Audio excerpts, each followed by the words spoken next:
Estamos começando aqui pela TV Terra do Sol, o Notícias de Fortaleza. O primeiro assunto de hoje é o trânsito. Nós vamos falar da readequação da velocidade da Avenida Dom Luiz, que passou de 60 para 50 km por hora. Uma mudança promovida pela MC para garantir mais segurança naquela via. O limite de velocidade máxima na Avenida Dom Luiz vai ser readequado de 60 para 50 km por hora em toda a sua extensão, desde a Rua Frei Mansueto até a Tibúrcio Cavalcante. A sinalização do local foi concluída com uma ação educativa, incentivando o respeito ao pedestre, um dos usuários mais frágeis no trânsito. A gente já vem implementando essa medida de readequação na velocidade desde 2018, naquelas vias que são mais críticas, tanto de acidente, quanto de vítimas feridas, quanto de fatais. A gente faz esse acompanhamento de todos os acidentes de trânsito que acontecem na cidade e a gente tem um ranking naquelas vias mais críticas e são a partir dessas que a gente começa a implementar tanto a readequação de velocidade com outras medidas, né? Aqui na Avenida Dom Luiz é a primeira via da aldeota a passar por essa alteração, que vai do trecho entre Alberto Sá e Tibúrcio Cavalcante. E além da nova sinalização da velocidade de 50 km por hora, a gente também implantou na manhã de hoje um tempo exclusivo para a travessia de pedestre nesse semáforo aqui da Dom Luiz com o Coronel Jucá. A Avenida Dom Luiz concentra um dos maiores índices de viagem por dia, com tráfego de 44 mil veículos. De 2015 a 2019, foram registrados 482 acidentes na avenida, 3 deles com vítimas fatais, além de 20 atropelamentos. Apesar dela ser uma via bem sinalizada, com semáforo em quase todos os cruzamentos, mas mesmo assim há muitas pessoas que desrespeitam a sinalização e a gente pede também a participação da população para que faça a sua parte, para que essas medidas realmente surtam efeito positivo. Antônio tem um carrinho de lanche há cerca de 10 anos na esquina da Dom Luiz com Coronel Jucá. Ele conta que já presenciou alguns acidentes graves na via. Agora acredita que esse cenário mude com as novas medidas de segurança viária. O que a gente precisava foi botado, que era um sinal de pedestre, né? Que era o que estava faltando aqui. Eu acho que com esse sinal aí vai resolver muita coisa. Para Gabriel, a redução de velocidade nas vias é uma boa iniciativa. Ele costuma andar de bicicleta pela cidade e já foi vítima de atropelamento por causa da imprudência de um motociclista ao fazer uma conversão. Não faz tanta diferença na distância que a gente chega nos locais e dá mais segurança, né? Teve um acidente bem aqui há pouco tempo. A Organização Mundial da Saúde ela recomenda que nas vias urbanas, que tem grande fluxo de veículos e de pedestres fazendo a travessia, a gente reduza a velocidade em 10 km por hora, porque a gente aumenta em até 10 vezes a chance de sobrevivência de uma pessoa que se envolva, principalmente em um atropelamento. Quanto maior a velocidade, diminui o campo de visão do motorista. Marcos faz um apelo à consciência dos motoristas e também dos pedestres. Vai ser melhor para o pedestre quando o motorista souber que quando ele está na direção é para dirigir e quando o pedestre souber que está na rua é para andar com cuidado. Aí vai ser melhor. Enquanto eles não esquecerem essas regras, aí não vai ser melhor. E para a gente conversar um pouco mais sobre essas mudanças, principalmente na questão do limite de velocidade, não só da Dom Luiz, mas também de outras avenidas, nós estamos recebendo aqui nos nossos estúdios o Lélio Ivo, ele que é chefe da Central de Monitoramento de Tráfego da Autarquia Municipal de Trânsito, AMC. Lélio, seja bem-vindo aqui ao Notícias de Fortaleza. Essa intervenção feita na Dom Luiz é apenas uma sequência de outras alterações já feitas pela AMC em outras avenidas aqui de Fortaleza, né? Realmente, assim, isso segue uma política que nós temos adotado na cidade de Fortaleza nos últimos anos, né? Ao todo, nós fizemos a readequação da velocidade de 60 para 50 em torno de 40 quilômetros de vias da cidade de Fortaleza. A gente pode incluir Francisco Sá, Leste-Oeste, a Gomes de Matos, Alberto Magno, como vias que nós conseguimos fazer essa readequação e proporcionar uma segurança maior para as pessoas que circulam nesses locais. Lélio, no caso da Dom Luiz, como é que se chegou a gente sabe que houve um acidente recente, fatal, de um atropelamento de uma médica lá no cruzamento ali com a Coronel Jucá, mas é claro que esse estudo já vinha sendo feito em relação à questão do limite de velocidade lá, por se tratar de uma via de um tráfego muito intenso, e daí a necessidade realmente de se fazer essa redução, né? Com certeza. A gente sempre faz monitoramento de todas as vias de Fortaleza. Nós temos um sistema, inclusive é um sistema que todas as pessoas podem ter acesso, que é uma plataforma Vida, e nessa plataforma a gente consegue monitorar a quantidade, a incidência de acidentes, tanto atropelamentos, colisões, e aí com base nessa ferramenta nós conseguimos realmente ranquear, digamos, as vias que são prioritárias para receber esse tipo de intervenção. Então, por exemplo, nós temos como uma das vias que nós pretendemos fazer também a readequação, a Santos Dumont, né? Com isso, a gente pretende melhorar não só o monitoramento, mas diminuir o risco de acidente também. Então, assim, não somente a incidência do acidente, mas o risco que as pessoas estão sujeitas ao circular nesses locais. Os critérios para fazer a alteração do limite de velocidade está amparado, claro, na questão da ocorrência de acidentes, mas também tem que se levar em conta o volume de veículos que passa na via, né? Com certeza. Nós temos um manual que ele orienta, né, as nossas ações, é um manual de sinalização e com base nele também nós podemos perceber, através desses indicadores, quais são as vias que vão, digamos, ter mais prioridade para receber essa intervenção.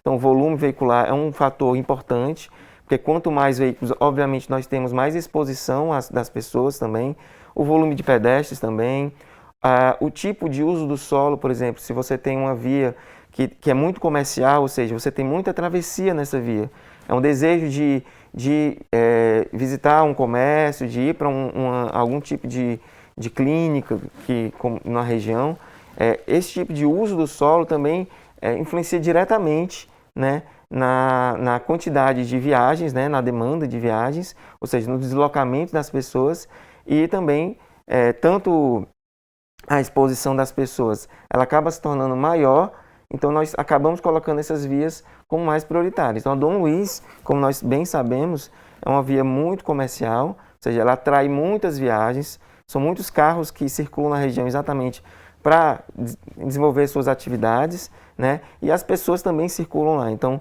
como nós temos a circulação mista, digamos, né? Nós temos muitos pedestres e muitos veículos, né? Nós precisamos ter uma atenção maior redobrada, até porque realmente o pedestre, ele sendo mais frágil, ele se torna mais sujeito a ter um acidente com a fatalidade. Ô Lélio, no caso da Dom Luiz, é uma avenida larga, ela tem ali 3 faixas ali destinadas para o veículo de passeio normal, tem uma faixa exclusiva para ônibus e tem a ciclofaixa, né? A faixa lá para a utilização das bicicletas. Ou seja, há um volume realmente de veículos muito grande na avenida. A redução do limite de velocidade de 60 para 50 pode ocasionar algum problema relacionado à questão do congestionamento? Há sempre uma preocupação do motorista que quando reduz o limite de velocidade, o trânsito vai ficar mais travado. Há a possibilidade de ocorrer isso ou não? A gente sempre monitora, né, todos os parâmetros, digamos, que estão relacionados à segurança e, muito bem colocado por você, também os parâmetros de fluxo veicular, né, de tráfego. O que nós percebemos é que isso não tem afetado nos locais que nós implantamos, né, essa medida, nós não temos uma contribuição disso como um fator para piorar, né, a circulação nessas regiões, principalmente nos horários de pico, né?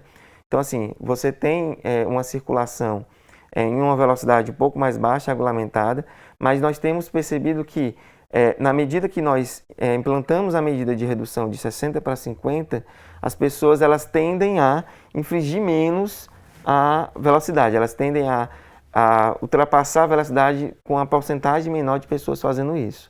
Então, esse é um benefício que nós temos, mas em termos de circulação, de fluxo, né, veicular, em termos de congestionamento, isso com certeza não afeta. Agora, para funcionar bem, também tem um aspecto da sincronia dos semáforos, né? Porque o telespectador, muitos não sabem, mas, por exemplo, há avenidas da capital onde há uma sincronização dos semáforos. Se você mantém ali um limite de velocidade, por exemplo, na faixa de 50, você vai pegar os semáforos todos no verde, né?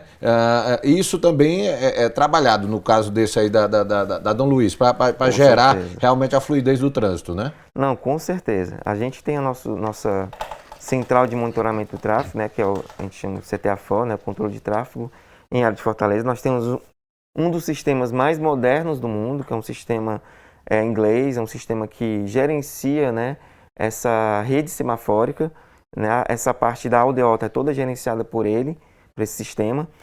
Nós temos engenheiros que ficam observando, calibrando esse sistema para ele ajustar, né, essas aberturas entre os semáforos, e isso faz com que a gente consiga ter uma fluidez melhor.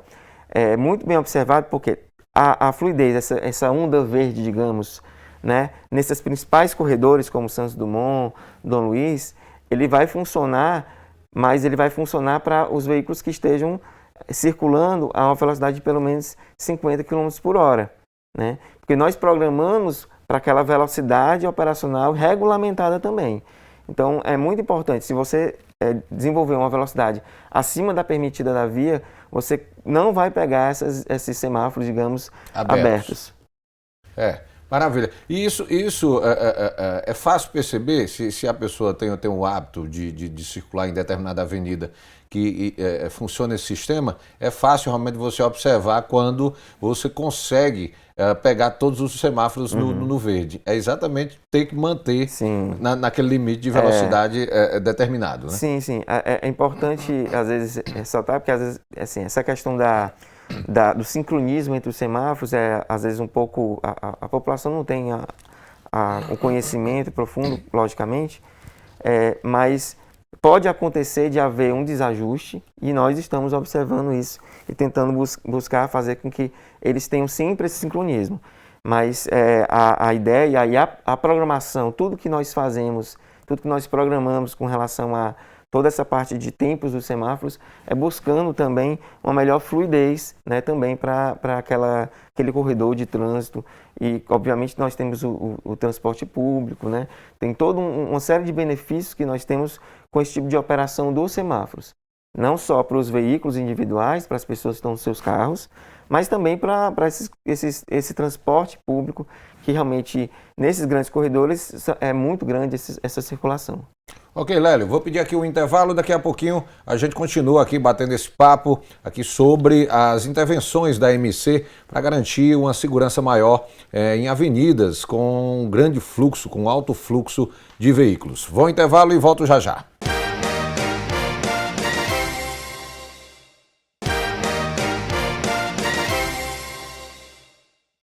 Estamos de volta com notícias de Fortaleza aqui pela TV Terra do Sol. E a gente continua aqui conversando com o Lélio Ivo, que é gerente da Central de Monitoramento de Tráfego da AMC.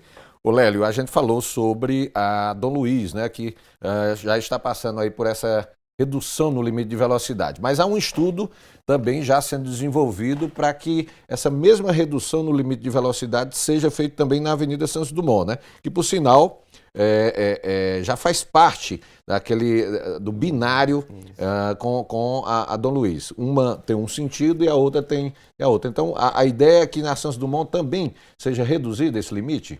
Sim, sim, com certeza. A Santos Dumont, assim como a Dom Luiz, ela recebe um fluxo altíssimo, né, de veículos. Ela tem até uma extensão maior do que a Dom Luiz e ela se torna mais complexa porque ela se torna uma via de passagem e uma via também que recebe as pessoas que querem desenvolver alguma atividade em algum estabelecimento que se situa na Santos Dumont.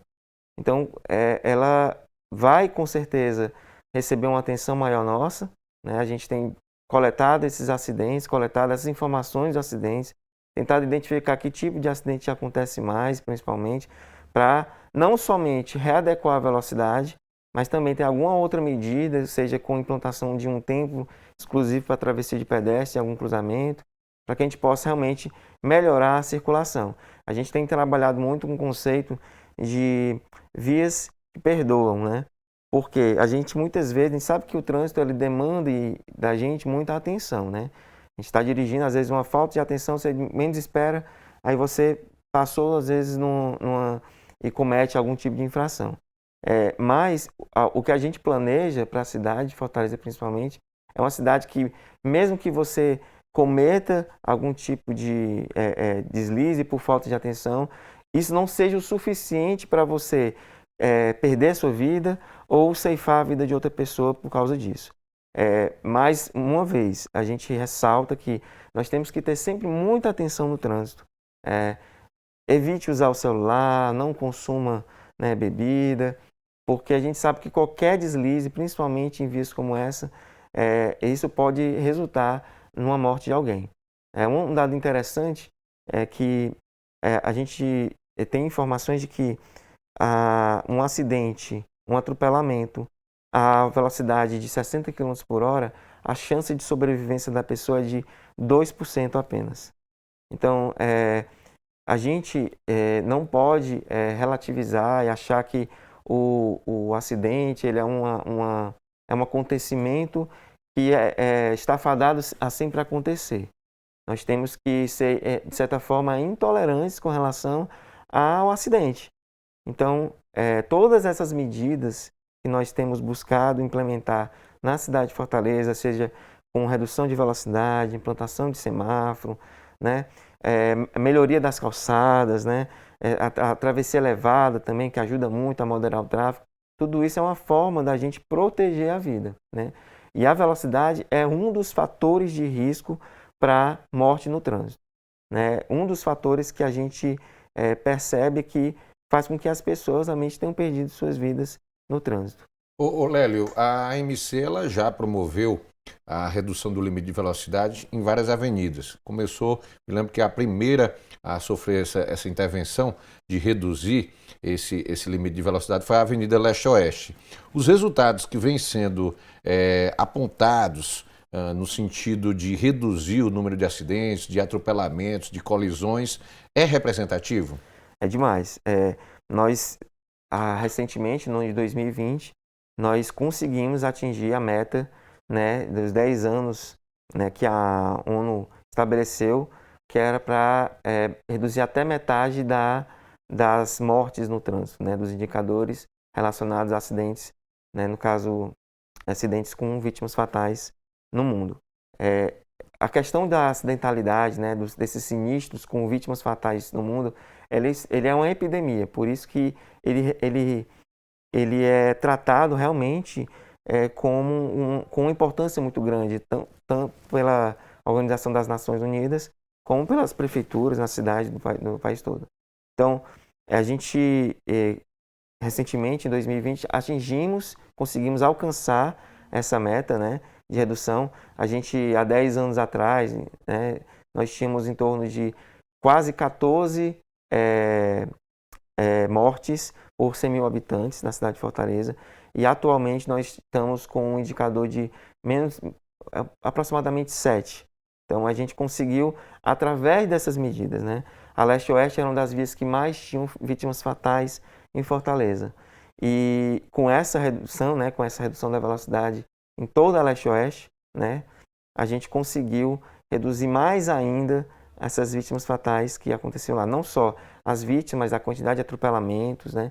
E a gente percebe que por mais que exista uma resistência, muitas vezes inicial, da população, das pessoas que circulam na região, as pessoas com o tempo elas se adequam realmente a essa velocidade. Então, há uma aceitação, eu acho que com o tempo as pessoas percebem que elas não precisam realmente trafegar com uma velocidade tão acima, né, do que realmente a gente precisa para ter segurança nesses locais. Às vezes a gente fica pensando, por exemplo, o limite de velocidade na maior parte das avenidas hoje é 60. Quando se reduz para 50, vamos dizer, 10 quilômetros de diferença. Para muita gente, isso não tem nem representatividade, né? 10 quilômetros a mais, 10 quilômetros a menos não é muita coisa. Mas quando você vai para a estatística e para o que você falou agora há pouco, de que, por exemplo, um acidente, um atropelamento, com 60 quilômetros, com 50, isso faz diferença, né? Faz toda a diferença. A maior parte das vítimas fatais são pedestres e ciclistas, né, e motociclistas.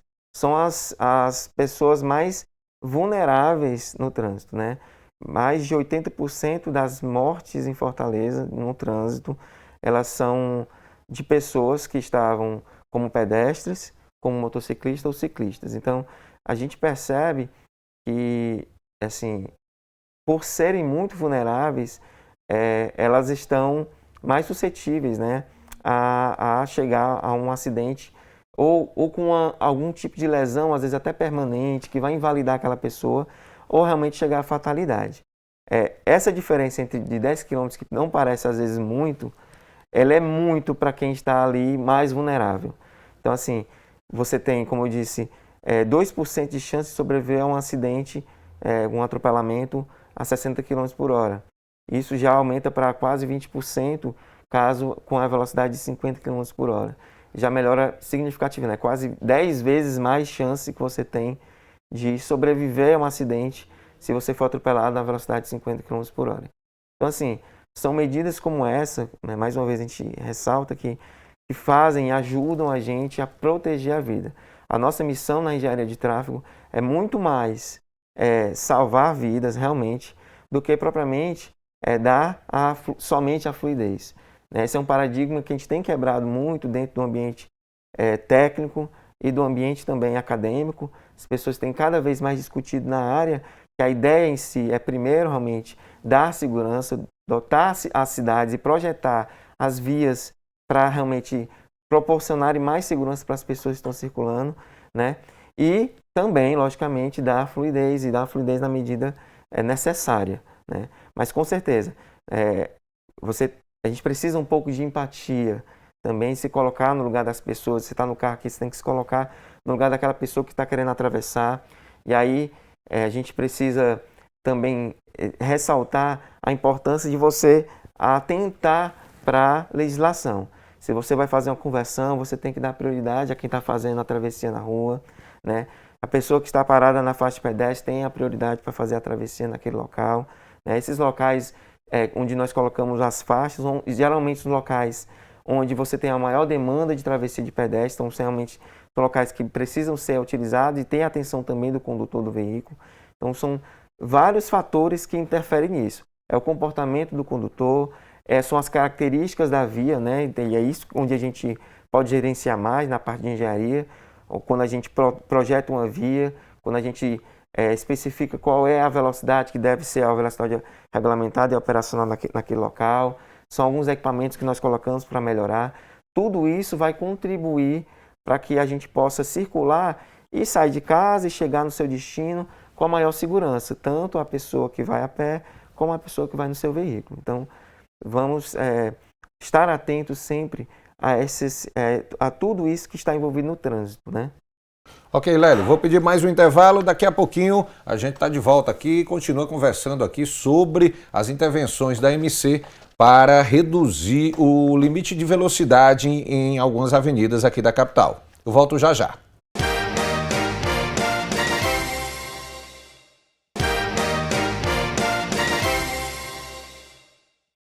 Estamos de volta com notícias de Fortaleza aqui pela TV Terra do Sol e a gente continua batendo um papo aqui com o Lélio Ivo, ele que é gerente da Central de Monitoramento de Tráfego da MC. O Lélio, eu gostaria de citar um exemplo para você aqui que eu, vamos dizer, já presenciei, vivi enquanto jornalista, que é o caso envolvendo o trecho urbano da BR-116 ali, que vai ali da Avenida Guanambi até Messejana. Hoje esse trecho está sendo aí municipalizado, mas até então tinha um controle do DENIT, né? Era uma rodovia federal e era monitorado ali pela Polícia Rodoviária Federal e também controlado essa parte de sinalização pelo DENIT. Houve uma época em que o limite de velocidade ali era 80 km por hora, né? O limite de velocidade. E nessa época disparou o número de acidentes, principalmente atropelamentos, aquelas batidas, aquelas colisões, e o DENIT, diante dessas estatísticas, controladas pela Polícia Rodoviária Federal, decidiu reduzir o limite de velocidade para 60 km. Em pouco tempo, realmente esse número de acidentes, ele caiu, ele foi reduzido, mostrando que por se tratar ali de um trecho urbano, onde havia muita travessia, nessa época eu me lembro que havia poucas passarelas de pedestres disponíveis, hoje esse número realmente já aumentou, muitas pessoas faziam a travessia da avenida, da via, na base do correndo mesmo, ali disputando o espaço com os veículos. Mas isso eu estou contando esse exemplo só para mostrar o quanto é importante essa questão da redução no limite de velocidade e como isso pode fazer a diferença na ocorrência ou não do acidente, né? Faz toda a diferença. A gente tem também um exemplo da própria Washington Soares, né? Que ela era uma via que era de 80 km por hora, depois foi reduzida e teve também uma polêmica, né? As pessoas inicialmente reclamaram, né, dessa redução. Mais uma vez é importante a gente ressaltar que geralmente esse tipo de redução em vias urbanas e em áreas adensadas, isso não compromete a fluidez do tráfego, né? Fluidez dos veículos. E isso contribui para a redução do risco de acidente e da incidência de acidentes. Um dos fatores que é importante, você ressaltou, foi muito legal você colocar, que é a questão do uso do solo, né? Esse trecho da BR-116 é um trecho que a gente pode considerar que não é mais uma rodovia, né? Ela tem características de rodovia, né? A BR são muitas faixas, você tem uma via marginal, você tem faixas mais largas, né? Mas o comportamento, né, do uso do solo, né? A forma como o solo é utilizado ao longo de todo esse trecho é muito adensado já. Então você tem muitas pessoas que precisam atravessar. É uma pessoa que vai para o trabalho, ela precisa pegar o ônibus do outro lado da via. E para ela fazer essa travessia, ela vai acabar se expondo mais. Assim como quando ela retornar para casa, ela vai parar do outro lado da via e vai ter que fazer essa travessia novamente. Então, esse tipo de viagem, né, são as viagens pendulares, acabam expondo mais essas pessoas ao risco, né? Então, a gente está sempre atento, né? Por exemplo, a Raul Barbosa é uma via que tem muitas características. Ela tem uma fluidez maior, você tem uma característica que são vias mais largas, né? E por serem mais largas, também trazem esse risco. E quanto mais larga a via, maior a distância que o pedestre ele vai ter que fazer, maior a travessia dele. Então, é mais uma exposição para ele. Então, a gente precisa estar sempre observando onde é que tem a travessia e a gente sempre faz esse trabalho, esse acompanhamento, para identificar exatamente os pontos que merecem a atenção e que precisam que a gente tenha algum tipo de intervenção o mais rápido possível para que a gente possa preservar a vida. Ô Lélio, há projetos, claro, aí, em andamento aí por parte da MC de fazer essa redução no limite de velocidade em outras vias de Fortaleza. Mas sempre é bom realmente ressaltar que para que seja feita essa redução é necessário toda uma implantação de sinalização, não só para os motoristas, mas também para os pedestres, inclusive com a colocação de faixas de pedestres em locais importantes para que essa travessia seja feita com segurança, né? Sim, a análise ela parte da questão dos acidentes também, do risco, né, da exposição, dos locais onde a gente identifica que há uma maior exposição devido a maior volume de pedestres, por exemplo. E aí, com isso, com essa identificação desses pontos prioritários e críticos, né, a gente consegue readequar a via como um todo, né, o comportamento, né, a gente tenta readequar a velocidade para modificar um pouco mais o comportamento do condutor do veículo. E também, aliado a isso, nós implementamos outras medidas. Por exemplo, na Coronel Jucá com Dom Luiz, nós implantamos um estágio exclusivo pedestre. Hoje o pedestre, se ele quiser fazer a travessia no cruzamento, ele vai ter um tempo exclusivo. Ele vai apertar aquela botoeira e ele vai esperar um tempo que vai ser exclusivo para ele. Isso vai proteger mais ainda, né, o pedestre no momento de fazer a sua travessia. Na Dom Luiz mesmo, nós já estamos fazendo um estudo para implantar em outros pontos também esse tipo de medida. Também outra medida que é já amplamente conhecida é a ampliação das calçadas, né? A gente chama das calçadas vivas, onde a gente consegue fazer com que esse prolongamento de calçada ajude a diminuir essa distância de travessia do pedestre, ou seja, ele vai estar menos exposto a um tipo de ocorrência, a um atropelamento com um veículo, né? Com um condutor de veículo. Então, a gente sempre pensa não apenas numa medida, mas num conjunto de medidas que possam ajudar, que a gente possa ter uma mudança, de certa forma, no DNA daquela região, para que a gente possa ajudar o próprio condutor a mudar a sua própria conduta, né, ao se deslocar para esses trechos, né? Com isso, a gente já tem percebido que as medidas, quando elas vêm, de certa forma, em pacotes, né, em um conjunto de ações, elas tendem a ter um impacto maior já de início. Então, a gente já consegue ter resultados imediatos na região. Fortaleza também tem ganho, né, em muitas áreas da cidade, aquelas chamadas áreas de trânsito lento, que é quando a MC faz intervenções, inclusive no piso, né, colocando aquele piso intertravado, colocando aquelas lombadas que favorecem a travessia do pedestre. Isso aí também tem sido adotado em algumas áreas da cidade, onde o fluxo de pessoas é maior, né? Isso mesmo. Nessas regiões, a gente reduz até de forma mais drástica, se assim podemos dizer, para uma velocidade a 30 km por hora, por exemplo, e a gente tenta incentivar realmente que as pessoas passem com maior cuidado. Já são exemplos conhecidos, né? A região ali do Dragão do Mar, né? Nós vamos implantar também ali uma área de trânsito calmo no IJF, né? São regiões que você tem uma grande circulação de pessoas e uma variedade grande de pessoas circulando. Por exemplo, você tem muito idoso, criança. Lá em Porangabuçu, ali naquela área hospitalar, sim, né? Também, que é uma área hospitalar e uma área de estudo também, muitos estudantes circulando ali, né? O Albert Seib, o Hospital Albert Seib também recebeu. Então, a gente tem realmente tido muito sucesso com essas reduções de velocidade, né? Com relação a não só a incidência de acidentes, mas também o risco que as pessoas estão sujeitas ao circular nessas regiões. As pessoas se sentem mais seguras circulando nessas regiões, com a velocidade reduzida, regulamentada, reduzida, do que realmente quando anteriormente a velocidade era maior. É necessário empatia por parte do motorista que está no veículo, mas mais do que nunca, né, Lélio? Também é importante que o poder público possa agir nessas regiões de muito tráfego para que a lei possa ser respeitada, né? Com certeza. A MC ela tem um tripé e ela busca sempre agir sobre esse tripé, que é fiscalização, né, engenharia e educação. A gente precisa olhar sobre esses três prismas sempre tentando educar as pessoas, né, através das ações de engenharia e de fiscalização também. Então, assim, a MC vai continuar buscando fazer mudanças nesses locais que nós entendemos como críticos, através de medidas de engenharia, mas também nós vamos continuar fiscalizando, porque nós sabemos quanto é importante fiscalizar. Existem muitos estudos que apontam que a fiscalização é um dos aspectos mais importantes para que as pessoas elas tenham essa consciência de respeito às normas de circulação.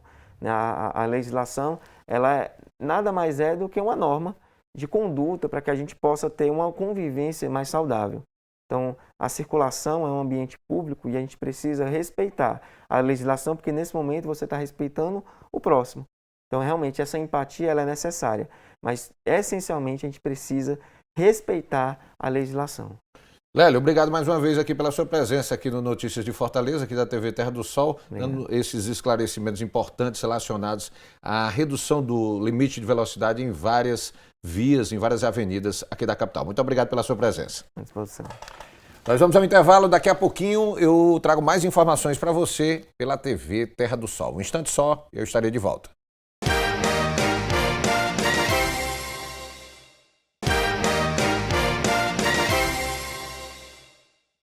Estamos de volta com Notícias de Fortaleza aqui pela TV Terra do Sol. Nosso assunto agora é cultura.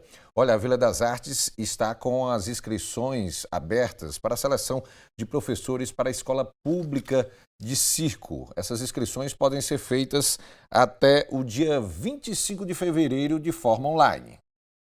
Em fase de implantação, a Escola Pública de Circo da Vila das Artes está sendo construída em conjunto com a classe circense, contemplando o circo em todas as suas vertentes. A escola segue com inscrições abertas para a seleção de professores até o dia 25 de fevereiro de 2021. A Escola Pública Municipal Vila das Artes convida aos artistas circenses e as pessoas ligadas ao circo a se inscrever no na seleção de professores da Escola Pública Municipal de Circo. A Vila das Artes é a escola de artes do município de Fortaleza e tem como parceria o Instituto Cultural Iracema, e a gente convida você para estar se inscrevendo a ser professor dessa escola tão importante, que vai dar oportunidade de formação e de mercado de trabalho para tantas pessoas de Fortaleza. Estão sendo ofertadas 8 vagas para profissionais circenses. Dúvidas sobre o edital e mais informações no site cultura.fortaleza.ce.gov.br. Quero lembrar que inicia as inscrições para formadores, para professores da Escola de Circo de Fortaleza. E nós cabemos agora com essa conquista, essa luta, vai melhorar muito a qualidade da classe circense e da profissionalização. Eu conto com você, a sua presença, a sua inscrição. Para a gente conversar um pouco mais sobre o trabalho desenvolvido pela Escola Pública de Circo do Vila das Artes e também dessa seleção aí para novos professores, nós estamos recebendo aqui nos nossos estúdios o René Dias, ele que é assistente de coordenação da Escola Pública de Circo da Vila das Artes. Como é que está esse processo de inscrição? Muita gente aí procurando, aí tentando realmente uma vaga, uma das 8 vagas aí para professor da Escola de Circo lá da Vila das Artes? Exatamente, as inscrições elas vão até o dia 25 de fevereiro, né, estão abertas para várias modalidades de acrobacias, de equilíbrio, de alguns aéreos, projeto de pesquisa circense, anatomia e cinesiologia, né, com arte voltada para o circo, fundamentos da dança voltados para a arte do circo, fundamentos do teatro voltado para a arte do circo. E todas essas modalidades, elas têm essa necessidade, né, da contratação desses professores, e a gente está dando início, né, ao segundo ciclo da Escola de Circo, que é do curso de formação continuada em arte circense e que prevê essa contratação desses professores para esse primeiro semestre. Ô René, tem algum perfil, tem alguma exigência para o candidato que pretende concorrer a essa vaga de professor? O perfil é ser um profissional da arte circense, né? Circenses profissionais do circo de lona, circenses autônomos com experiência comprovada, profissionais de educação física, profissionais da dança, profissionais do teatro, profissionais que estejam aptos a ministrar o curso, né, a disciplina de anatomia e cinesiologia, né, aplicada às artes do circo, e aqueles profissionais, aqueles acadêmicos, né, com trabalhos e projetos voltados para a arte do circo, para o projeto de pesquisa circense. No caso, o professor selecionado, ele precisa dedicar que carga horária assim, semanal? Olha, no edital está previsto a disponibilidade, né, no período da manhã, tarde e noite. Mas inicialmente, nesse primeiro semestre, no período da manhã. As aulas da Escola Pública de Circo, elas vão ser iniciadas quando? Como é que está a situação da Escola Pública de Circo diante aí desse quadro ainda da pandemia, da Covid-19? Conforme previsto, nós vamos iniciar agora a previsão para o primeiro semestre. Devido aos protocolos, né, de segurança, né, sanitária, nós estamos antecipando as disciplinas teóricas para dar início nesse primeiro semestre, né, adiando as disciplinas práticas para o próximo semestre, com a expectativa que tenha uma melhora no quadro, né, na qual todos nos encontramos. Ano passado, quando a pandemia se agravou, ainda no primeiro semestre, as aulas chegaram a ser paralisadas ou elas continuaram de forma remota?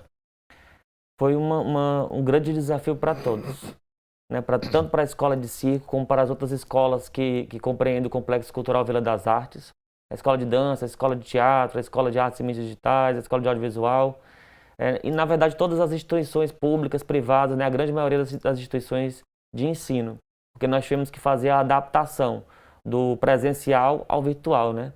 Adaptar as técnicas de transmissão virtual e apresentar uma programação que até então não era típica, né? Uma programação atípica. Com essa programação a gente conseguiu fazer a publicação de vídeos, né? Fizemos o edital de chamamento para publicação de vídeos no canal do YouTube da Vila das Artes. Nós conseguimos fazer uma programação de oficinas online, né? E isso foi um ponto positivo, né? A gente tira de experiência positiva, porque transformou o nosso olhar para novas possibilidades, né? A gente conseguiu enxergar novas possibilidades para além do período de isolamento social. Ô Renê, hoje existe uma turma que está em andamento. Como é que está essa questão da frequência do curso do circo?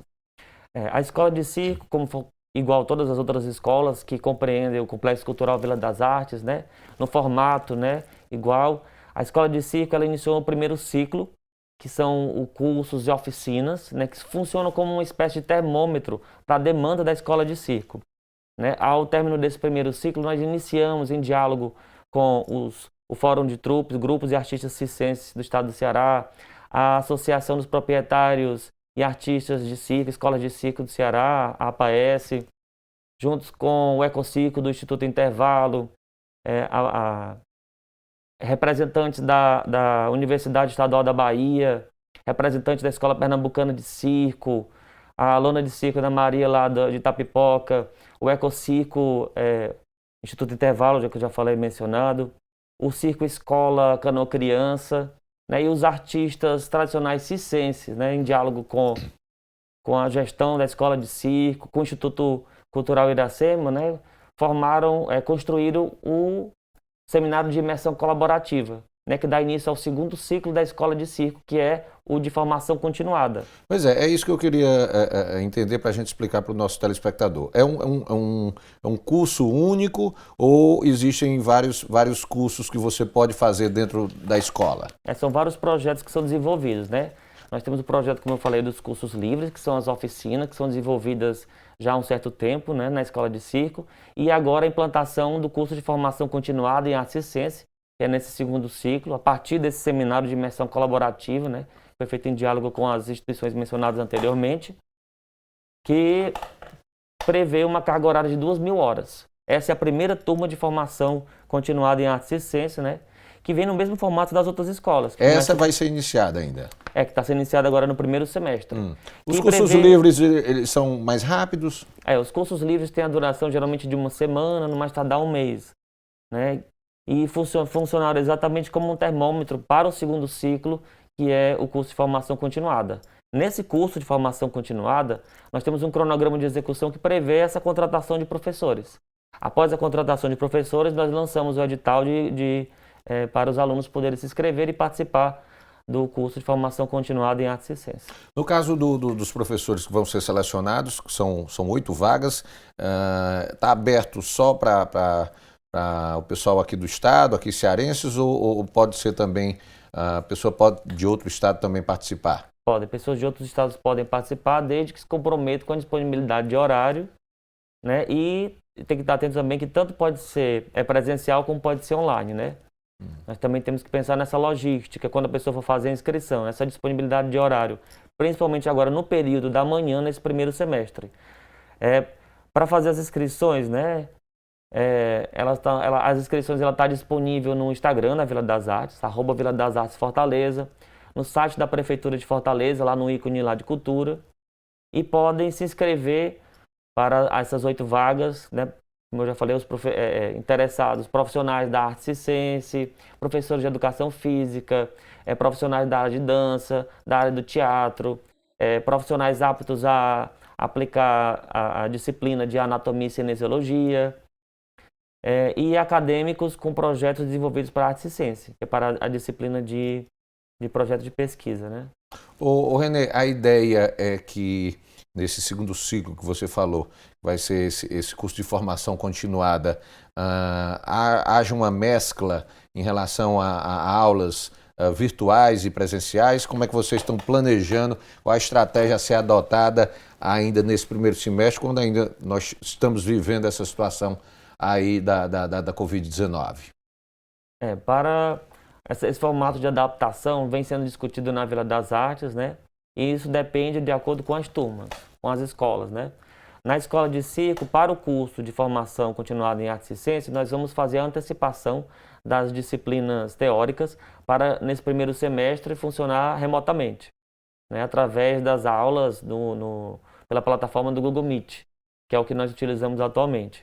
E as disciplinas presenciais serão adiadas para o segundo semestre, onde a gente espera que tenha uma melhoria, né, na nossa atual situação. As inscrições para os novos alunos, elas já foram iniciadas ou isso só vai acontecer depois da seleção dos professores? Depois da seleção dos professores, né? Nós temos um cronograma que prevê a contratação de professores, prevê a chamada pública para os alunos e que prevê algumas outras ações, como, por exemplo, a compra da lona de circo que vai ser instalada no Complexo Cultural da Vila das Artes, né? Nessa lona vão ser feitas algumas disciplinas, quando presenciais, as introduções. E continuar com as parcerias que nós já tínhamos com os circos de lona, como, por exemplo, o Instituto Intervalo, né, do Ecocirco, né, que essas são parcerias importantes, porque descentralizam as ações da escola de circo, né, para a periferia, para onde os circos estão montados, fortalece o movimento circense, né, e a principal atividade, né, que é promover essas vivências aos alunos, né, dentro da lona de circo.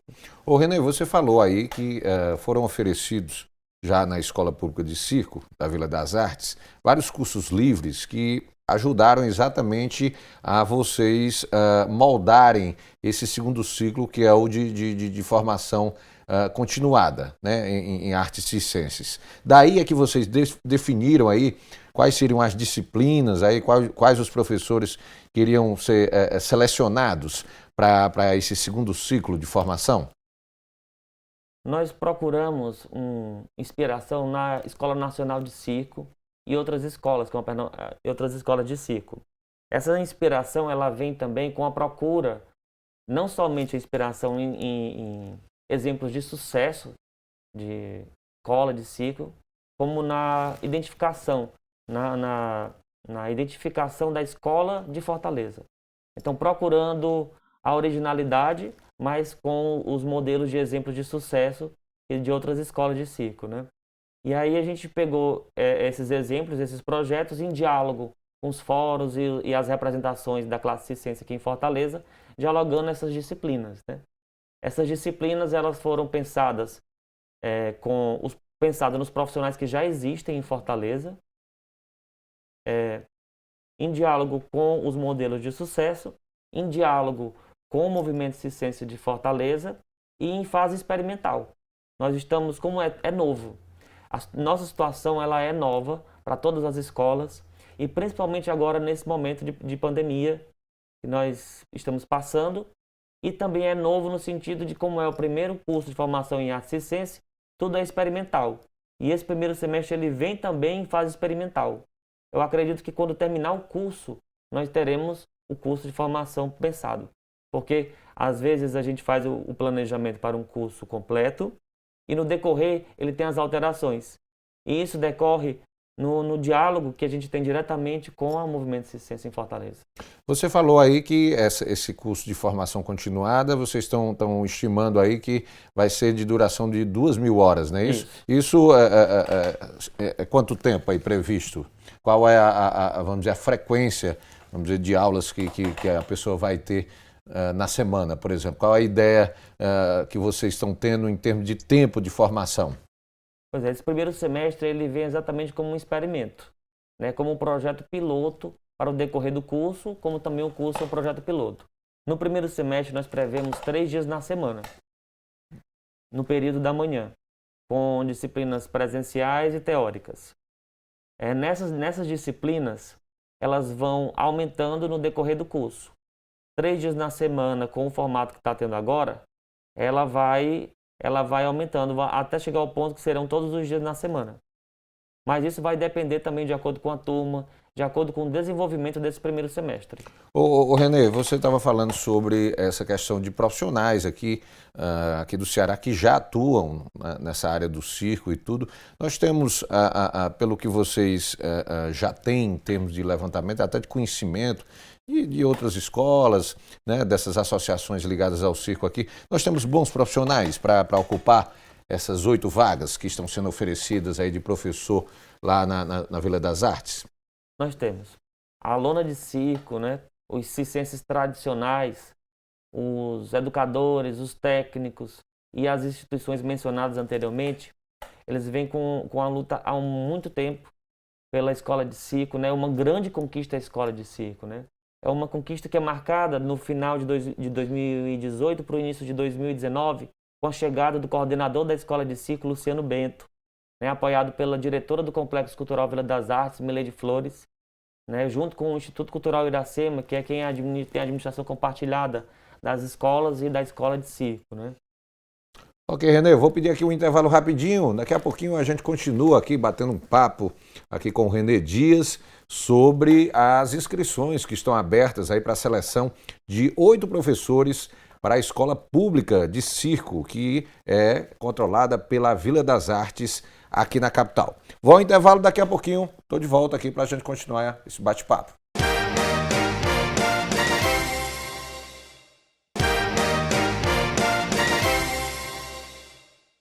Estamos de volta com notícias de Fortaleza, aqui pela TV Terra do Sol. E a gente continua batendo um papo aqui com o Renê Dias.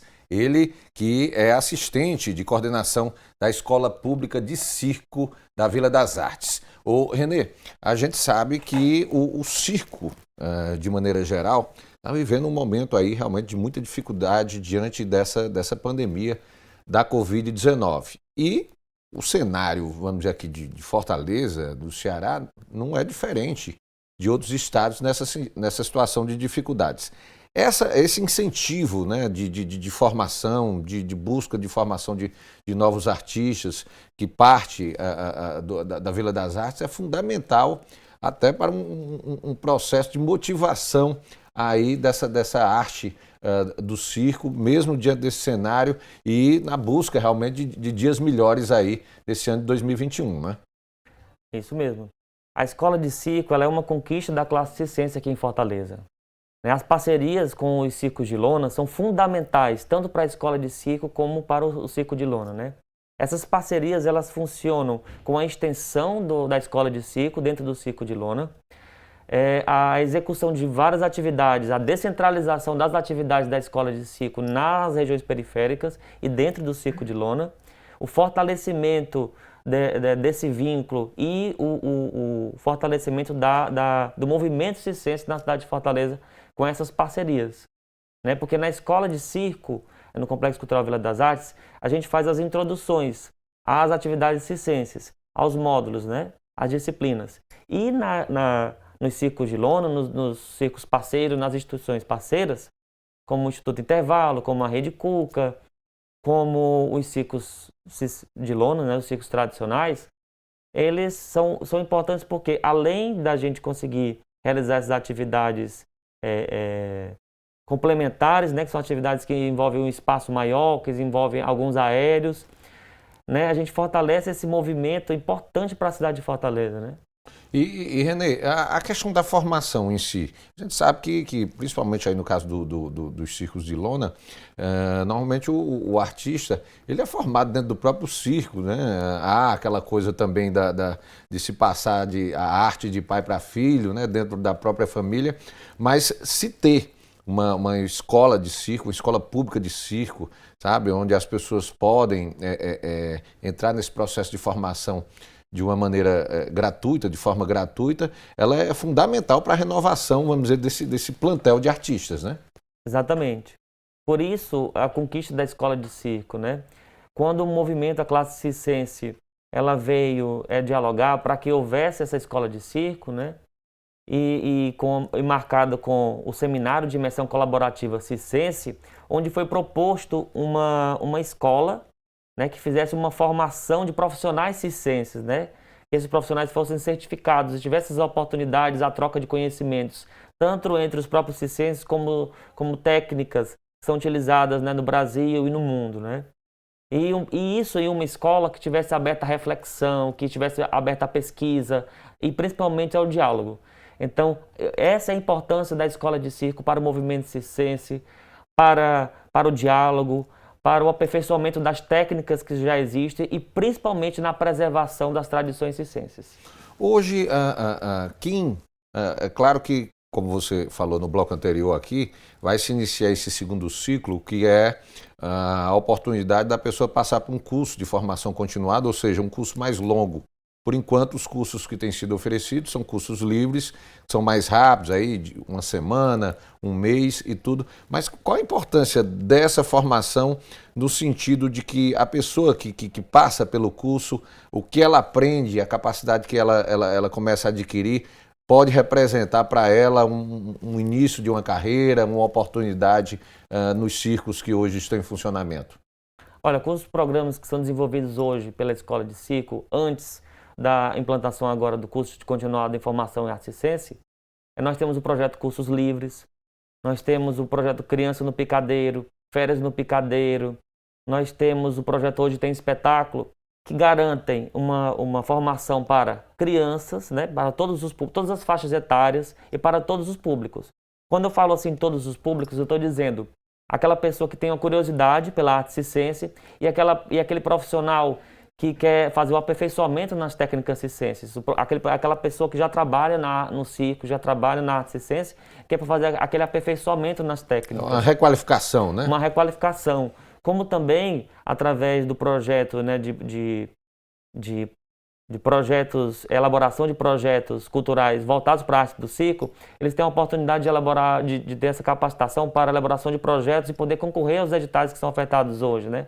Elaborar projetos para captação de recursos, como nós tivemos uma oficina recentemente com Rômulo Avelar, né, que é um profissional bastante reconhecido, né, em âmbito nacional, nessa captação de recursos, elaboração de projetos culturais. E para as crianças, né, e público geral, tem as iniciações, que são os cursos livres. São iniciações a modalidades como acrobacias, como manipulação de objetos, como perna de pau, como palhaçaria. Então tem essas introduções. E funciona também como, por exemplo, uma pessoa não sabe se tem interesse em fazer o curso de formação continuada em arte circense. Participando das oficinas, ela vai ver se tem aquele interesse em participar do curso de formação em arte circense, né? Funciona como um termômetro, como uma identificação se realmente pretende seguir naquele ramo, ou mesmo que procure aquela pessoa que tem simpatia em participar daquilo, né? Eu gostaria de frisar o projeto Hoje Tem Espetáculo, que ele acontece dentro dos circos de lona. É um projeto muito bonito, porque nesse projeto ele proporciona a vivência daquela comunidade onde o circo está instalado a participar das oficinas dentro do circo de lona. Então o circo, aquela comunidade, ela vê as apresentações. E no projeto Hoje Tem Espetáculo tem aquelas oficinas de malabares, de perna de pau, de palhaçaria, que são voltadas para aquela comunidade que está em torno do circo, né? E ao mesmo tempo proporciona aquela vivência das crianças que moram no circo com as crianças que estão ao redor da comunidade, né? É um projeto muito bonito. Isso deve proporcionar também, né? Você falou numa coisa aí que eu achei muito interessante, René, que muita gente que vai ao circo, que tem o hábito de ir para espetáculos circenses, se apaixona por aquilo, né? E tem vontade de experimentar, de conhecer, seja na área da palhaçaria ou do equilíbrio. O fato é que muita gente tem vontade de fazer, mas não sabe como iniciar. A Escola Pública de Circo, ela vem abrir exatamente essa oportunidade para que a pessoa que tem a curiosidade tenha a oportunidade de vivenciar ali o início de uma formação nesse sentido, né? A Escola de Circo, ela está sendo implantada, né, com todos esses segmentos, né? Ou seja, proporcionando a todos os interessados, a públicos diversos, a modalidades diversas, né? Nós temos um grande leque e principalmente formando essas parcerias todas, né? Tanto trazendo profissionais do Brasil todo, como proporcionando essa troca de experiências entre os profissionais locais, os profissionais nacionais, a introdução da comunidade dentro da escola de circo, a introdução da comunidade dentro do circo de lona, a parceria da escola de circo com o circo de lona, a descentralização das ações da escola de circo, o apoio à escola de circo, o fortalecimento do movimento circense, né? E principalmente na preservação das tradições circenses. René, a Escola Pública de Circo da Vila das Artes está funcionando desde quando? A Escola de Circo da Vila das Artes, ela já vem há um certo tempo em fase de implantação, mas ela é marcada agora no final de 2018 para o início de 2019, quando chega de fato o coordenador da Escola de Circo, que é o Luciano Bento, né, apoiado pela diretora do Complexo Cultural Vila das Artes, Milady Flores, com o Instituto Cultural Iracema, onde a gente pode começar a trabalhar dialogando com o movimento circense, né, finalizando o primeiro ciclo e iniciando o segundo ciclo, né, sem deixar de dar continuidade aos projetos do primeiro ciclo, né, mas implantando também o segundo ciclo, que é a continuação com o curso de formação continuada em Artes e Ciência. Pois é, em relação a esse primeiro ciclo, que congrega exatamente esses cursos livres, o que é que vocês já tiveram oportunidade assim, de oferecer? Em que áreas, vamos dizer, circenses, já foram oferecidos cursos lá no Vila das Artes? Perna de pau, iniciação à palhaçaria, a algumas extensões da palhaçaria como clown, diversas técnicas de palhaçaria, aéreos, manipulação de objetos, mágica, elaboração de projetos culturais desenvolvidos para a arte do circo e os cursos livres. Agora que nós lançamos recentemente, foi bom você perguntar, porque os cursos livres nós lançamos no final do ano de 2020 uma chamada pública para recebimento de propostas para a escola de circo, voltado nesse projeto do cursos livres. Com essa proposta, essas propostas recebidas, nós montamos a programação de 2021, na qual nós iniciamos agora, em janeiro, com a oficina do Olha o Palhaço no Meio da Rua, né, uma oficina de comicidade urbana, com o facilitador João Victor. Maravilha. Vou pedir mais um intervalo. Daqui a pouquinho a gente continua conversando aqui sobre as inscrições aí para novos professores da Escola Pública de Circo da Vila das Artes. É um instante e eu estarei de volta.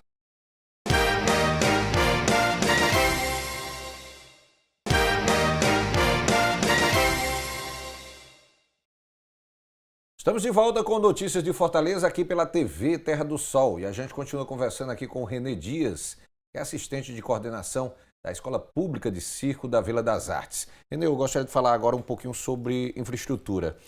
A Vila das Artes passou por um processo de requalificação, de reforma e as escolas, né, lá da Vila das Artes ganharam, né, na questão de infraestrutura. A Escola Pública de Circo também está sendo contemplada, aí, inclusive terá um espaço para a montagem de uma lona de circo, que vai criar um ambiente ali muito mais interessante para os alunos que vão participar desses cursos de formação. Fala para a gente aí como é que vai funcionar essa nova estrutura para o atendimento presencial, que no caso desse ano aí deverá ficar aí para o segundo semestre.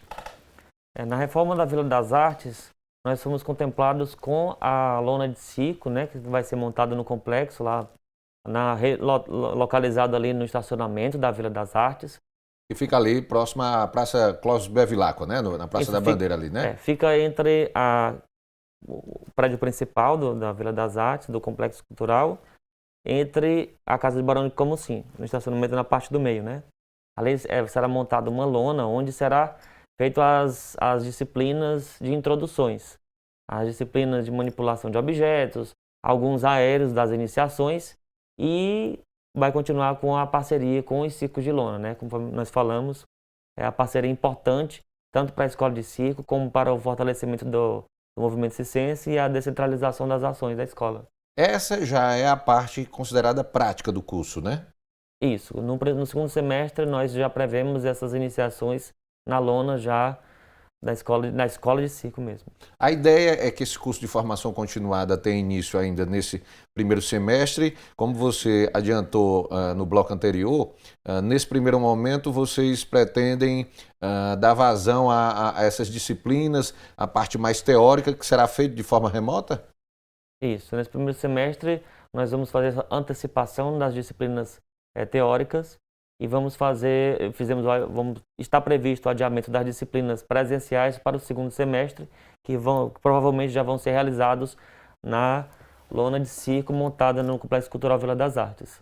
Ô Renê, qual é a representatividade de que essa parte prática, esses exercícios, essas atividades que são repassadas para os alunos, aconteça efetivamente sob uma lona de circo?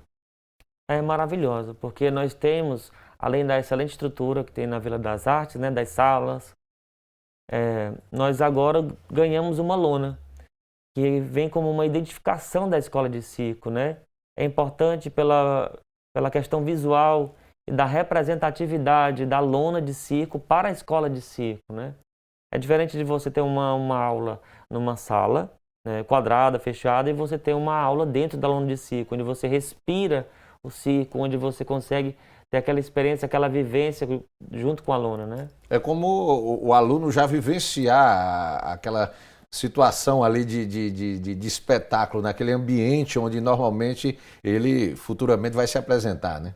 E está previsto, inclusive, na lona, né, a montagem de um praticável, onde vai servir como um mini palco para pequenas apresentações dos circenses e também à disposição de outras apresentações das escolas do Complexo Cultural. Ô Renê, fala pra gente aí sobre essa parceria que a Escola Pública de Circo da Vila das Artes tem com outras entidades. Você citou no bloco anterior várias instituições que são ligadas a artes circenses aqui no Ceará, que são muito importantes. Mas fala um pouquinho aí dessa parceria que vocês têm com outras entidades. Vou citar aqui o exemplo do Instituto Intervalo. Tem outras associações que ajudam muito nesse processo de formação de novos artistas.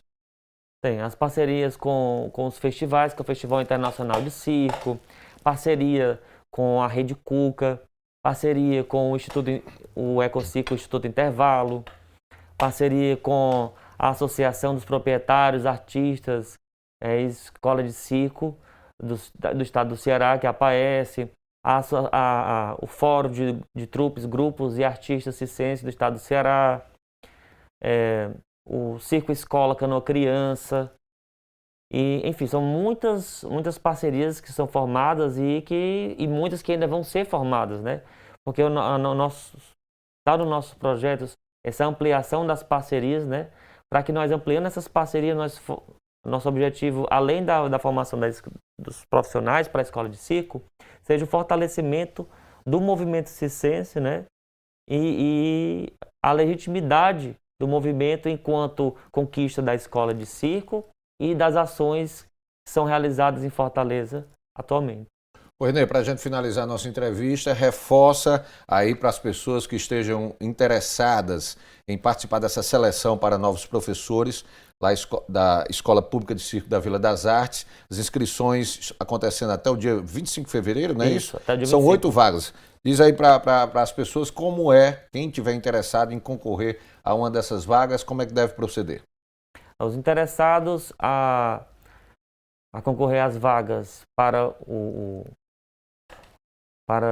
professores do curso de formação continuada em arte circense podem se inscrever através do link que é disponibilizado no Instagram da Vila das Artes, @Vila das Artes Fortaleza, no ícone de cultura do site da Prefeitura de Fortaleza, e pode se inscrever, como eu falei, profissionais da área de educação física, profissionais aptos a ministrar a disciplina de anatomia e cinesiologia, profissionais da área de dança, da área de teatro, profissionais circenses do circo tradicional, profissionais circenses de grupos que tenham experiência comprovada.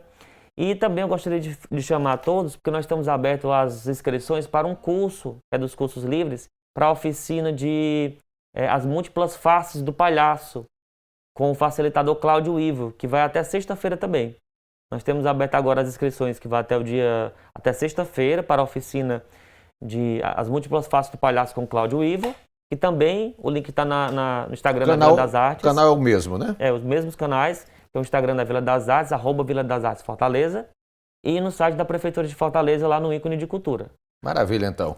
Renê, desejar sucesso aí nessa seleção dos novos professores da Escola Pública de Circo e que realmente nesse primeiro semestre essa turma de formação, esse segundo ciclo de formação continuada obtenha aí todo o êxito aí com muitas pessoas participando aí e a gente trabalhando aí na perspectiva de renovar, né, todo esse plantel de artistas circenses, não só aqui em Fortaleza, como também em todo o Ceará. Muito obrigado pela sua presença. Nós que agradecemos e convidamos a todos que estão assistindo a se inscrever no Instagram da Vila das Artes, que lá é disponibilizada a programação tanto da Escola de Circo como a programação das outras escolas que compreendem o Complexo Cultural da Vila das Artes. Acompanhe nossa programação. Obrigado, Renê. Vou pedir aqui um intervalo. Daqui a pouquinho a gente estará de volta trazendo mais informações para você aqui no Notícias de Fortaleza pela TV Terra do Sol. Um intervalo rápido e daqui a pouquinho eu estou de volta.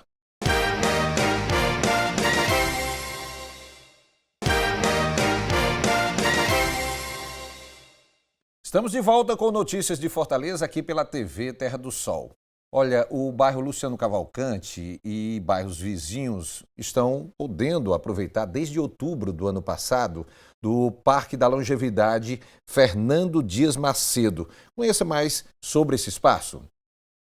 Desde outubro de 2020, os moradores do bairro Luciano Cavalcante vêm desfrutando da infraestrutura do Parque da Longevidade Fernando Dias Macedo. Pensado especialmente para o público da terceira idade, o parque possui uma variedade de opções que estimulam hábitos saudáveis, promovendo maior lazer e convivência para os que residem na região. Aqui você pode ficar tranquilo, eu trago a máscara, uso quando vou falar. Quando eu não estou conversando, eu fico sem máscara. Então você está respirando o ar puro e num ambiente saudável. O Parque da Longevidade Fernando Dias Macedo trouxe ainda um ganho de área verde para a cidade, com cerca de 42 hectares que integram espaços de academia ao ar livre, quadra de futebol, quadras de vôlei, playground e até espaço destinado para o lazer dos pets. Os equipamentos foram escolhidos de acordo com a funcionalidade do parque e, claro, obedecendo ao projeto desenvolvido pela CEIF. Todos contemplados com uma grande área verde que envolve todos os equipamentos, proporcionando um espaço de lazer e contemplação. E para a gente falar um pouquinho mais sobre o Parque da Longevidade, lá do bairro Luciano Cavalcante, e também de outras chamadas operações urbanas consorciadas, nós estamos recebendo aqui nos nossos estúdios a Débora Monte, ela que é gerente da Célula de Normatização da SEUMA, a Secretaria de Urbanismo e Meio Ambiente. Ô Débora, vamos explicar primeiro aqui para o telespectador o que é a operação urbana consorciada, porque o caso do Parque da Longevidade Fernando Dias Macedo, lá no Luciano Cavalcante, surgiu exatamente dessa operação urbana consorciada. O que é essa operação que é coordenada aqui pelo município? Pronto. As operações urbanas consorciadas são instrumentos de política urbana do município de Fortaleza e são instrumentos que foram trazidos pelo Estatuto da Cidade, que é uma lei federal de políticas urbanas e estão presentes na cidade desde os anos 2000, são trazidas pelo plano diretor até mesmo antes do Estatuto. A Fortaleza sempre foi pioneira das operações urbanas consorciadas, que são estratégias que implementam parcerias público-privadas entre empresas, entes privados e o poder público para trazer estrutura, trazer mobilidade urbana, dinamização para certas áreas da cidade que precisam ser dinamizadas e que precisam de estrutura, precisam de mobilidade urbana, vias, enfim. As operações elas vêm trazendo isso por meio da parceria entre os entes públicos e os entes privados, que por contrapartida de poderem flexibilizar os parâmetros de construção para empreendimentos, eles trazem as contrapartidas de implantarem parques urbanos, reformas de vias, pavimentação, estrutura urbana para melhorar o ambiente urbano de Fortaleza. Para a gente poder explicar, dar um exemplo direitinho aqui para o telespectador entender melhor. No caso aqui do Parque da Longevidade, o Fernando Dias Macedo, lá no bairro Luciano Cavalcante, qual foi o papel, vamos dizer, da iniciativa privada e do poder público na requalificação daquele espaço? Pronto. O poder público ele ofereceu essa flexibilização dos parâmetros urbanísticos, também de adequabilidade, para que as empresas pudessem se implantar naquela área do Sítio Tunga, né, da AOC do Sítio Tunga, e em contrapartida, para poder utilizar esses parâmetros mais flexíveis e poderem se instalar, a empresa, aos concessionários, né, os conveniados, eles ofereceram a doação da área verde, né, de preservação ambiental. A gente ganhou essa área urbanizada e qualificada de área verde para a cidade, e também uma das contrapartidas é a manutenção desse parque por 10 anos, desde a entrega dele em 2 de outubro de 2020. Então, em troca de conseguir se implantar, né, nessa área do Sítio Tunga, elas ofereceram como contrapartida essa implantação do parque urbano, dessa área verde qualificada para a cidade, e também a manutenção dela por 10 anos. Foi uma construtora?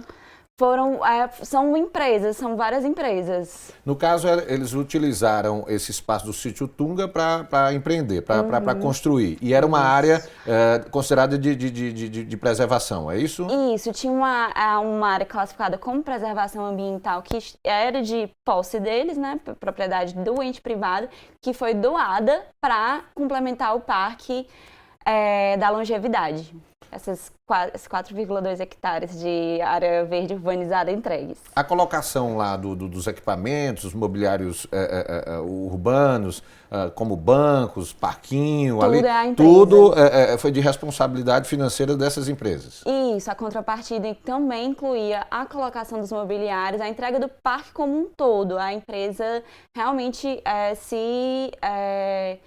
comprometeu a entregar toda essa estrutura e também mantê-la por 10 anos. Isso faz parte exatamente do contrato, da parceria. Exato. Aqui em Fortaleza, Débora, há outros locais onde essa operação urbana consorciada funcionou no sentido também de abertura de novas áreas verdes, como opção de lazer para a população?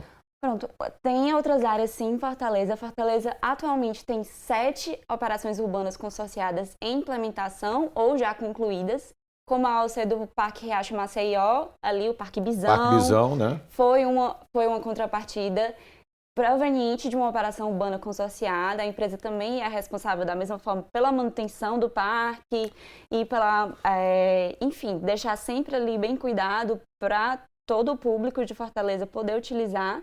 E também temos a operação do Lagoa do Papicu, ali onde tem o Rio Mar. E o Rio Mar também requalificou aquela área do entorno. Aquela foi a primeira, né? Foi que realmente mostrou o sucesso desse tipo de parceria, né? Isso, promovendo para a cidade essa requalificação viária, de ambiente urbano, promovendo espaços públicos de qualidade, que são sempre mantidos pela empresa. E também monitorados pela SEUMA. Sempre trimestralmente a gente realiza um relatório para monitorar essa manutenção, para que ela fique sempre acontecendo, tá de olho, para que esses espaços estejam sempre preservados para a população poder utilizar.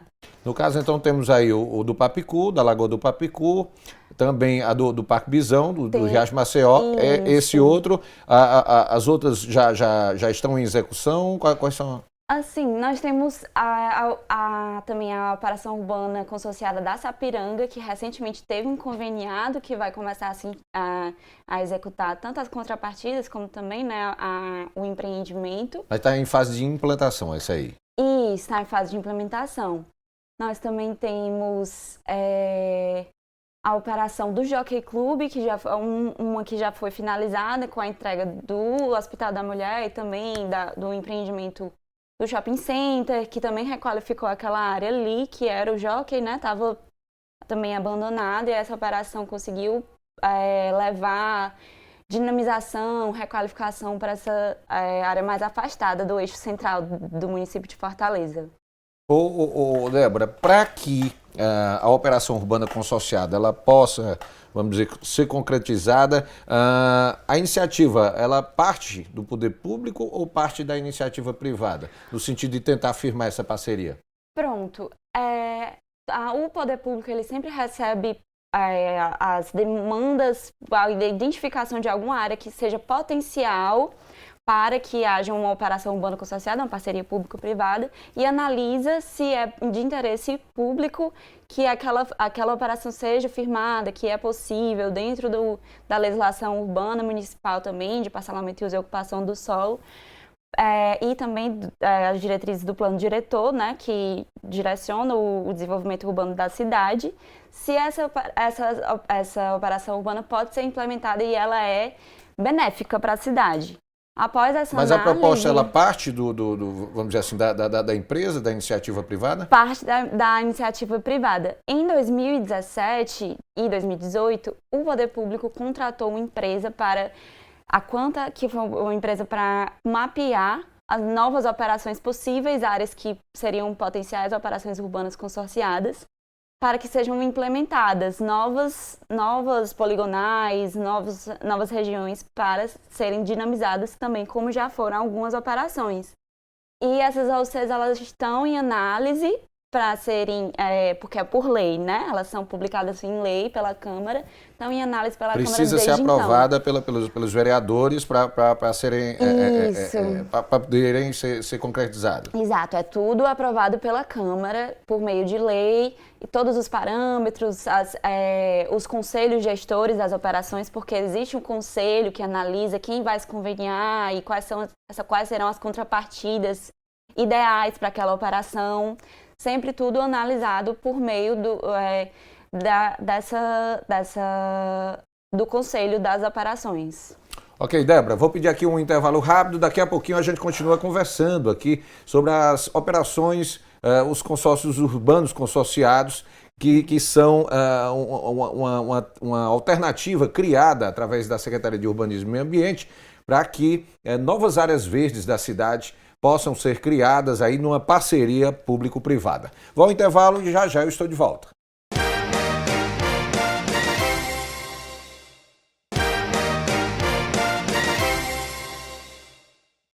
Voltamos com notícias de Fortaleza aqui pela TV Terra do Sol e a gente continua batendo um papo aqui com a Débora Monte, ela que é gerente da Célula de Normatização da SEUMA, a Secretaria de Urbanismo e Meio Ambiente. Débora, explica para a gente aqui como é que é definida, como são definidas essas áreas verdes que podem ser contempladas na operação urbana consorciada. A gente sabe que Fortaleza tem muitas áreas, vamos dizer, áreas verdes, porém que precisam realmente dessa estruturação, dessa urbanização que parte do poder público. A possibilidade de fazer isso consorciado com a iniciativa privada gera realmente uma economia de custos muito grande para o município. Mas como é que é a definição dessas áreas? Quem define a área é o poder público ou a empresa que está se propondo a fazer essa operação? Pronto. Nas operações urbanas consorciadas, quando entra na questão das contrapartidas, a iniciativa privada propõe uma obra de uma requalificação de alguma área dentro do que já foi estudado para a operação pela SEUMA, né, pela Coordenadoria de Políticas Ambientais, propõe dentro daquela poligonal que foi acordada, onde teria a operação, qual seria a contrapartida possível para eles fazerem. E a SEUMA analisa dentro da nossa própria identificação, temos uma identificação interna pelo meio da Coordenadoria de Políticas Ambientais de áreas verdes passíveis de requalificação e, em conjunto com a CEINF, nós aprovamos ou não essa contrapartida, ela é benéfica ou não para o município, e essas contrapartidas elas também são aprovadas pelo Conselho da Operação Urbana Consorciada, que envolve entes civis, e a comunidade da área também participa dessa decisão do que vai ser entregue pelo ente privado em contrapartida de se conveniar a operação. Há áreas em vista, outras áreas em vistas que vocês já vêm buscando analisar que podem ser contempladas em operações futuramente fechadas? Eu quero citar aqui o exemplo, por exemplo, do caso lá da Lagoa do Papicu. Ali é uma área que estava extremamente degradada e, inclusive, era considerada uma área de risco porque havia muitas famílias que moravam ali no entorno da Lagoa do Papicu que sofriam muito, principalmente no período de quadra chuvosa, havia transbordamento da lagoa, problema de inundação, ou seja, quando foi fechada aquela operação urbana consorciada, se conseguiu não só criar ali uma área nova de lazer, mas se resolveu um problema muito mais sério, que era a questão da área de risco, né? Com certeza. Então, eu vou dar um exemplo de uma operação urbana que da Lagoa da Sapiranga, que recentemente teve um termo de convênio assinado no final do ano passado.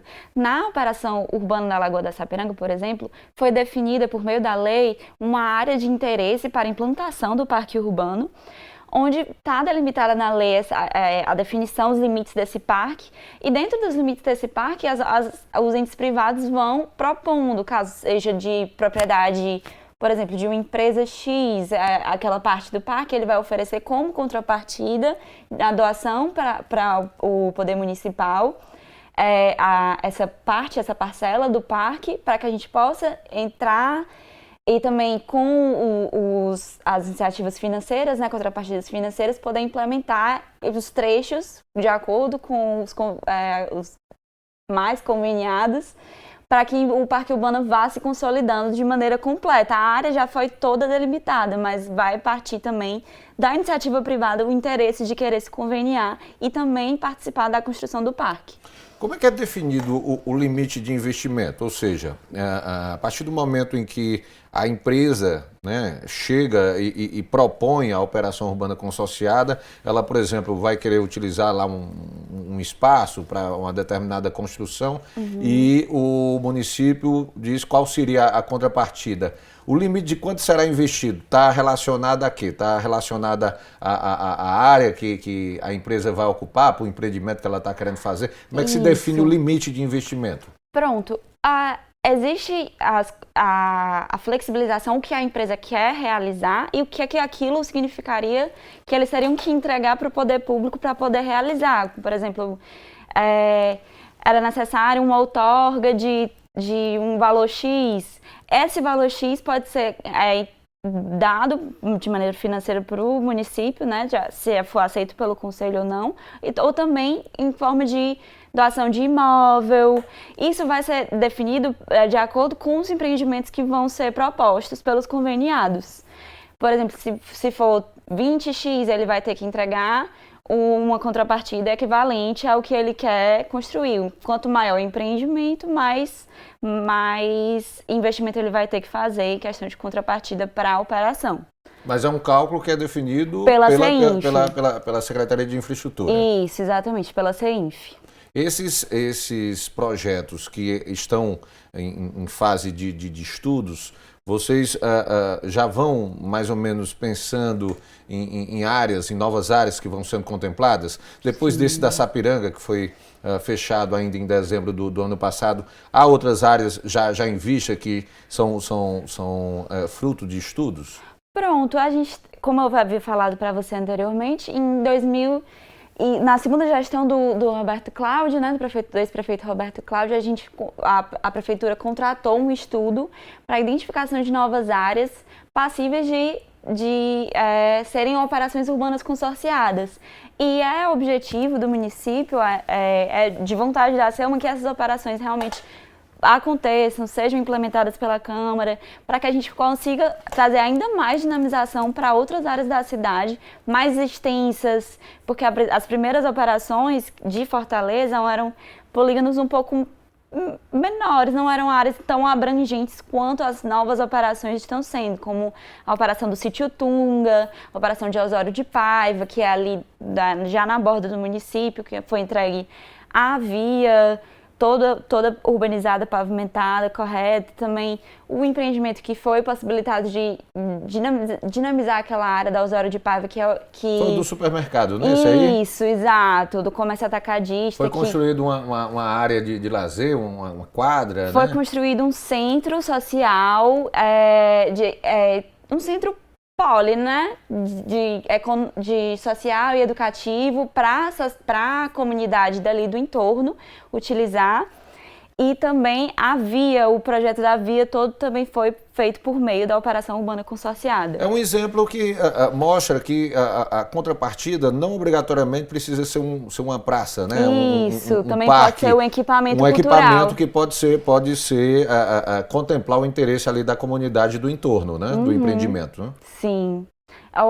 O equipamento, ele foi aprovado pelo Conselho da Operação da Osório de Paiva, foi uma vontade, uma necessidade exposta pela comunidade, que foi entregue pela operação e vai beneficiar aí culturalmente, educacionalmente também a população, e vai ser, já está sendo, né, uma mudança de vida para quem ali mora, vive, enfim. No caso lá do Parque da Longevidade Fernando Dias Macedo, é importante, claro, que a contrapartida, quando vai ser discutida entre poder público e a iniciativa privada, a comunidade que será, vamos dizer, contemplada com aquela ação? No caso aqui do bairro Luciano Cavalcante, era uma praça, uma área verde ali que foi requalificada. É importante também se ouvir a comunidade no sentido do que é que ela deseja, né?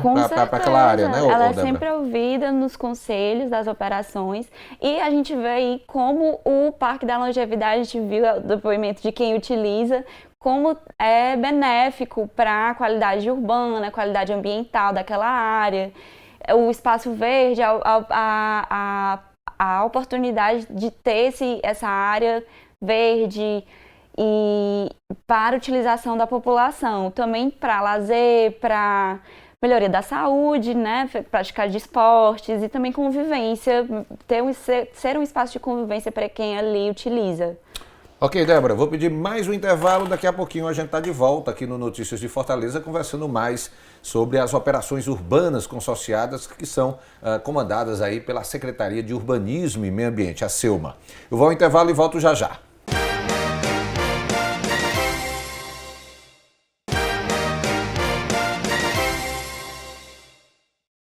Estamos de volta com Notícias de Fortaleza aqui pela TV Terra do Sol e a gente continua conversando aqui com a Débora Monte, que é gerente da Célula de Normatização da Secretaria de Urbanismo e Meio Ambiente, a SEUMA. Ô Débora, a gente sabe que a gestão do ex-prefeito Roberto Cláudio conseguiu avançar bastante na própria modernização, a desburocratização, vamos dizer, das ações da SEUMA e também desse incentivo da criação de novas áreas verdes, tanto é que temos aí parques aí sendo criados, é o caso do Parque Raquel de Queiroz e tudo, mas dentro desse novo plano estratégico que está sendo discutido, que está sendo planejado aí na nova gestão do prefeito José Sarto, Fortaleza tem boas condições de crescer, de estender a sua área verde, esse processo de urbanização dessas áreas dentro da política hoje já em vigor? Com certeza. Na verdade, a SEUMA, né, a Secretaria de Urbanismo e Meio Ambiente, visa a implementação de cada vez mais áreas verdes, inclusive de novos trechos, a execução de novos trechos do Parque Raquel de Queiroz, que é um parque que se estende pela área oeste do município todo, a entrega de novos trechos, das áreas já identificadas também do Parque Urbano da Sapiranga. Tudo isso vai ser possibilitado com a continuidade das parcerias público-privadas entre o município e também a população, entre os entes privados, que vai ajudando a construir uma cidade com mais parques urbanos, mais áreas verdes urbanizadas e passíveis de utilização pela população.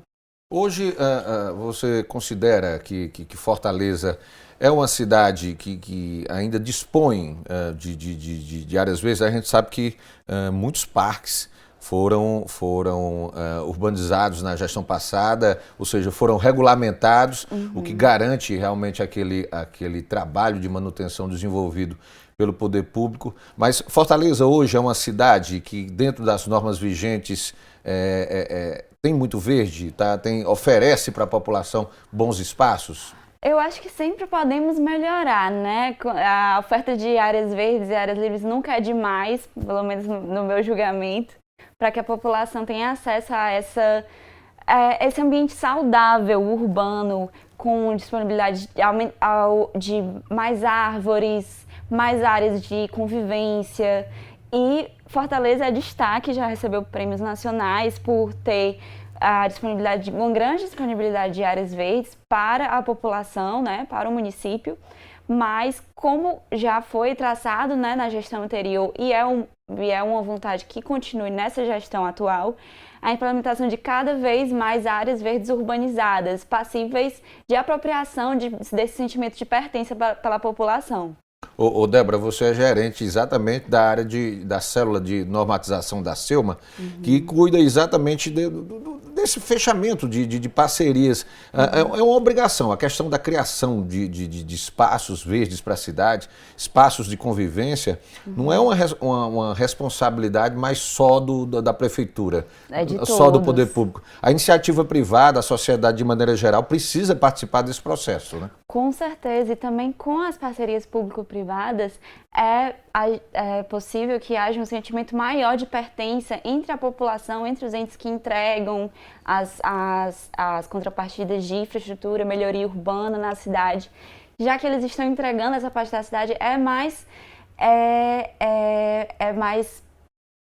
passível de que aquilo ali seja dele, sabe? Tipo, um sentimento de pertença mesmo, de ter entregue uma parte da cidade, ter entregue essa melhoria para a população, e esse reconhecimento entre as intervenções do poder público e do poder privado, dos entes privados, é realmente o que a gente objetiva continuar fazendo na gestão da Selma. Agora, Débora, é importante ter exatamente políticas definidas para isso. A gente estava no programa de hoje aqui falando das operações urbanas consorciadas, que possibilita esse fechamento de parcerias entre o poder público e a iniciativa privada com uma contrapartida das empresas para a criação dessas áreas verdes, não obrigatoriamente áreas verdes, mas como a gente está falando exatamente desses parques, há outras políticas definidas pela Selma para esse tipo de parceria. Né? Para citar aqui um exemplo, por exemplo, a gente já teve a oportunidade de abordar aqui no Notícias de Fortaleza aquele programa de incentivo à plantação de árvores, seja na sua residência ou em frente à sua casa, que gera a criação de mais verde para a cidade. Isso, então, é o árvore assim, na minha calçada. Pois né? são políticas que já existentes, que precisam realmente também serem incentivadas para aumentar essa vegetação, né? Com certeza. A Selma, por meio da Coordenadoria de Políticas Ambientais, ela disponibiliza vários programas, como o Árvore na Minha Calçada, para incentivar a população a plantar uma árvore, aumentar a área verde da sua vizinhança, e isso é um programa existente da Secretaria de Urbanismo e Meio Ambiente, mas que precisa cada vez mais ser difundido para que as pessoas se sintam apropriadas e tenham vontade de participar desses programas, e também melhorando aí a quantidade verde, a quantidade de árvores no município, que é melhor para todo mundo, né?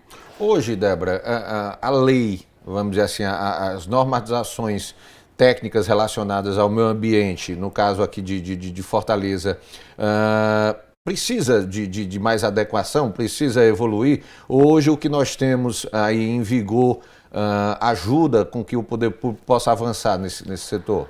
Pronto, a responsabilidade da minha célula dentro da Selma é realmente sempre estar atenta às mudanças da cidade, para que a gente possa entender quais as dificuldades que a população está enfrentando para poder ocupar a malha urbana, se sentir dono da cidade de alguma forma, que aquela cidade é minha, que aquela cidade está correspondendo às minhas necessidades e que eu vivo bem ali.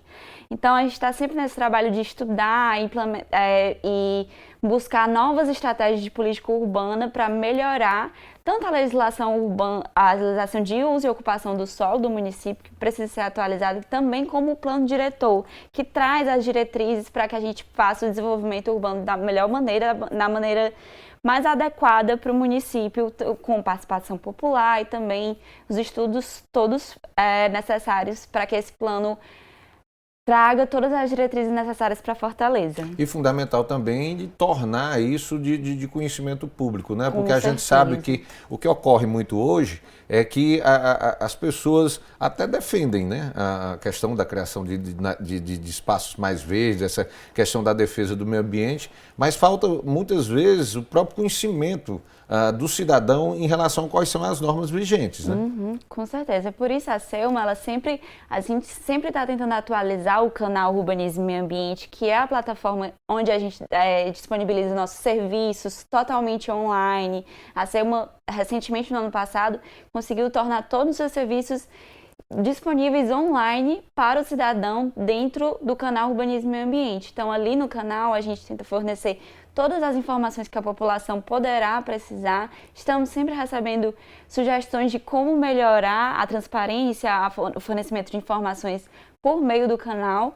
E o canal ele é uma alternativa, é uma ferramenta de contato entre o poder público por meio da Selma e a população, sempre por meio de serviços, a disponibilização de informações e tudo que o canal traz para o cidadão estar ciente do que está acontecendo no município. E é importante também destacar, né, Débora, que através do Fortaleza Online é possível que até a própria iniciativa privada, né, as empresas que se interessem no fechamento, por exemplo, de alguma parceria aí, uma operação, o exemplo aí de uma operação consorciada, urbana consorciada, através do Fortaleza Online, ele tem total condições de não só saber todas as informações, tirar essas dúvidas, como ter contato direto, né, com técnicos da SEUMA no sentido de saber qual a documentação necessária, o que é possível ser feito, muitas vezes sem a necessidade nenhuma mais de se buscar o atendimento presencial através mesmo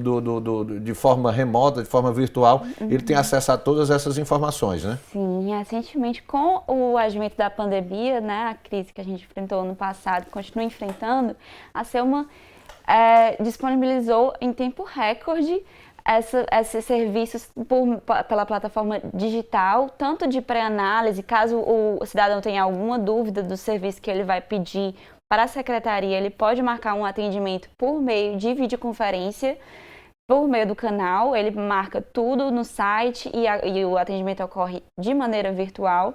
Tanto também no canal tem todos os documentos necessários para todos os serviços que ele poderá necessitar, explicando, por exemplo, eu quero uma certidão, preciso de uma certidão para o meu imóvel, lá tem explicando o que é que ele precisa apresentar, como é que ele vai abrir aquele processo, e também tem o serviço da pré-análise, caso ainda reste alguma dúvida, por meio do cidadão, ele pode entrar em contato com a célula responsável e já tirar todas as dúvidas pela plataforma virtual mesmo, por meio da videoconferência.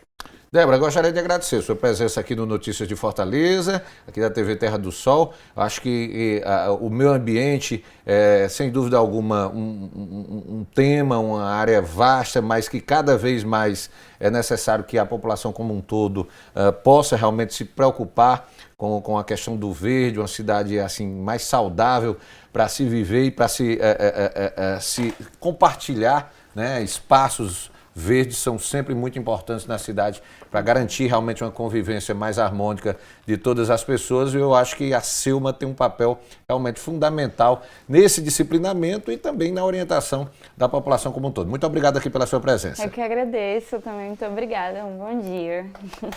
O Notícias de Fortaleza, então, de hoje fica por aqui. Você confere aí mais notícias no portal da Prefeitura de Fortaleza. É só acessar fortaleza.ce.gov.br. Acesse também as nossas redes sociais no Instagram e Facebook, @TV Terra do Sol. Até o nosso próximo encontro.